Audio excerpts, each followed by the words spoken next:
Hello friends, আপনারা দেখছেন টোটকা নিউজ। আজকের এই ভিডিওর মাধ্যমে আমরা দেখে নেব 287 নং নানুর বিধানসভাতে মোট ভোটার সংখ্যা কত আছে, গ্রামে এবং শহরে কতজন ভোটার বাস করে, এই বিধানসভাতে এসসি এসটি ও মুসলিম ভোটার কতজন আছে।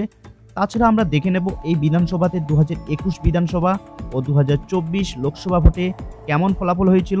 তাহলে আসুন এক এক করে সব দেখে নিই।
হ্যালো ফ্রেন্ডস, আপনাদের কাছে একটা ছোট্ট রিকোয়েস্ট, আপনারা প্লিজ আমার এই চ্যানেলটিকে সাবস্ক্রাইব করে রাখুন, যাতে আপনি আমার পরবর্তী ভিডিওটি পেতে কোনো রকম অসুবিধা না হয়।